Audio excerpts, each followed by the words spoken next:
Kia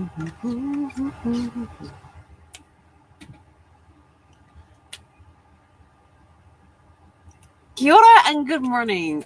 Welcome to a super fantastic, sparkling, magical Monday. I'm Helen Brahms, coming to you live from Sun City in Arizona. Kind of forgot what my intro was this morning. Have to excuse me, I'm a little brain fart. Well, actually, no, I'm not. I'm actually really excited. Do you know what's happening today? Yes, I'm here in my PJs again. I know. Bed here. It looks pretty much the same as it does during the day.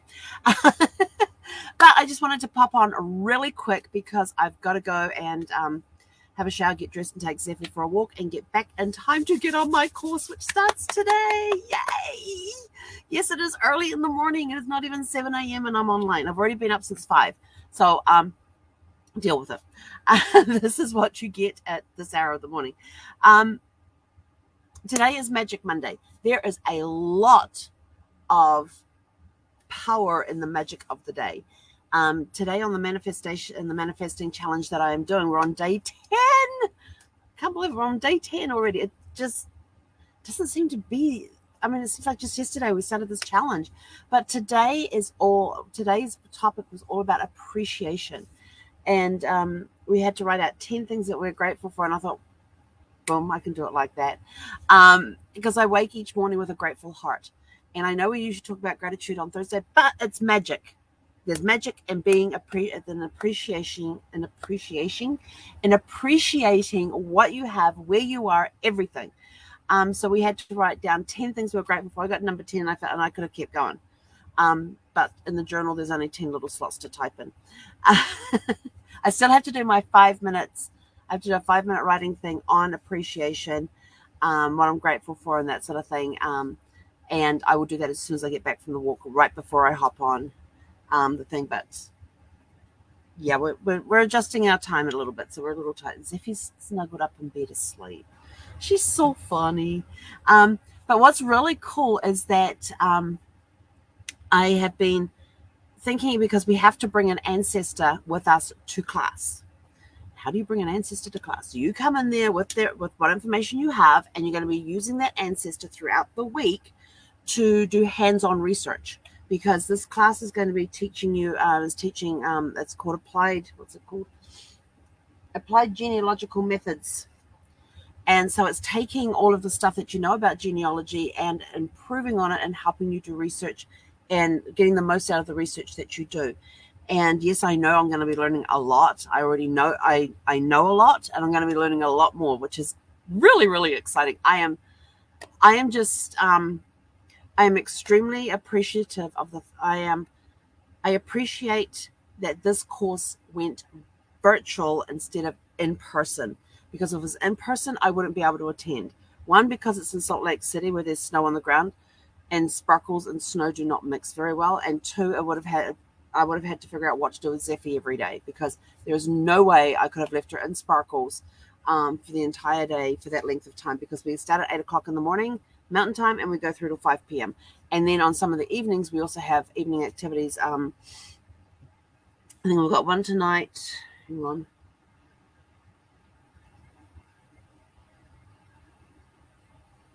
Excuse me. I was waiting for. Sorry. Excuse me. So we have one tonight, and then we've got one on Tuesday and Thursday, and then the closing on Friday. So there's no way I could have left her by herself for that long. So I would have had to find somewhere to board her for the week. So I appreciate that this class is now virtual. It means I don't have to worry about Zeffy. It means I don't have to worry about snow. I can stay here where I am. I don't have to travel anywhere to do it. It's awesome. I've got all my stuff here. Oh, and I have to show you this too. So I have this pack of cards. So Gabriella Bernstein, who is the person who is doing the manifesting challenge, has a book called The Universe Has Your Back, which I read about 6 months after Brad passed. It helped a lot. And so they have these deck of cards, and you pick a new card every day. And the card I picked today was I Choose to Learn Through Love. I loved it. And that was when it was very clear to me that I was bringing with me into this, my ancestor, my second great grandmother, Melinda, and she's on my maternal side. So it's my mother's grandmother's, it's my mother's grandmother. that I am bringing with me today. And I am super, super excited. She goes up the female line. So there's my mum, my grandma, my mum, my nana, my great grandmother, who was her mum, and then Melinda. So I'm bringing Melinda with me today to this week, and I am super excited to learn more about her. There's just like energy just coming out of my fingers right now. I am, and it's probably a little too much for some people on a Monday morning. Get over it. That's all I can say is just get over it. I'm off now. I've got to head off. I've got to go. Hang on. I need to calm down first. I got so much energy running through me right now for this week. I've got my snacks ready. My drinks are ready. What else have I got there? I got my protein powder out to make protein shakes. I am just on fire. I've got everything in place, ready to go. And I'll be back with you tonight and tell you what happened. But right now I have to go have a shower, get dressed, and then go wake a pup, because she usually doesn't. She's not coming out now till like around 7:30, 7:45, 8 o'clock. In the summertime when it's hot, she's up before I am. In the wintertime, I'm up before she is. And I get up at 5 o'clock in the morning. So, and in the summertime, she's up before me. In the wintertime, yeah, not so much. I get like 3 hours to myself in the morning before she decides to wake up. So, but I'll go in there and I'll gently wake her up and then throw a blanket back over her head, so the light's not too bright when I turn it on for her. And then slowly she'll start stretching, and you see the stretch is going underneath the blanket, and then she'll stretch a little more, and then a head may appear, and sometimes it's just one eye because the blanket's over the rest of it, or she gets a whole head out and just looks at you sort of like, are we really awake? So, it's going to be a good day. And for some of you, this might be a little too much energy at this hour of the morning. Like I said, get over it. It's a super fantastic, sparkling, magical Monday. Get out there, find the magic, start the day with a grateful heart. Always, always, always start a day with a grateful heart. There are times that I will bounce out of bed before I do my gratitude, but I am working through my gratitude as I am getting my day started and everything else before I sit down here to do my meditations and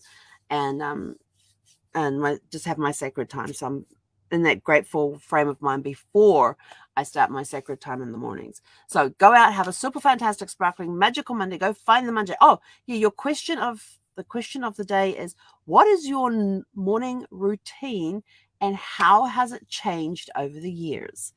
Now, there's one for you. Think back to like, what was that like when I was a kid? Did I bounce out of bed in the morning, or was I one that just, I ain't getting up? Think about that. How has that changed? I can tell you in New Zealand, when I was growing up, I was sort of like, my mum was literally having to pull the blankets off me to get me out of bed. And in the middle of winter, that was the worst thing you could do, because we didn't have central heating in New Zealand at the time. Some places I think now have central heating. Yes, I think. No, I don't know. But anyway, we didn't have central heating. If you were cold, you put clothes on. If you were cold at night, you put another blanket on the bed. And just snuggled down, and you'd be so toasty warm. And Mum would have the heater on out in the kitchen, but of course you had to get up, you had to get dressed and everything else before you could get to go to the kitchen and have a hot breakfast. And my mum was really good at making porridge in the morning. It's like oatmeal but better.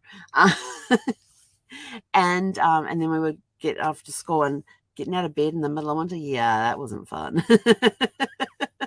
So those mornings that my mum would literally pull the blankets off my bed, and I had to make my bed every morning before I got to have breakfast. So one of the things that my mum, as soon as we were big enough to be able to make our own bed, or old enough to start making our own bed, and that, my mum would teach us how to make our bed, and it was our responsibility. We weren't allowed to have breakfast till our bed was made, so we had to get up, get dressed, make our bed. So I would learn to get up in the morning, and of course, if Mum pulled the blankets off the bed, you were literally making the bed from scratch, from the start, because you have to put all the sheets back up. Well, you have to put the bottom sheet back, top sheet back on, along with the blankets, the quilts, and all of that. And so but now, since I go into the States, I literally bounce out of bed in the morning. So there you go. I've gone from a night person to a morning person by changing hemispheres. So maybe it's something to do with the gravitational pull. Who knows? But when I get back to New Zealand and go home for visits and everything else, I'm up same time every morning. I'm bouncing out of bed. So I don't know if it's as I've gotten older that's changed or what. I don't know. But anyway, I'm out of here. Go have a super fantastic sparkling day, especially a magical Monday, and we'll catch you guys back here this evening. I want to say around 5:30. No, actually, I think tonight's one starts at 6:30. Yeah, we start at 6:30, so I'll be on at 6 p.m. Mountain Time. Have a super fantastic sparkling day. Hei konera.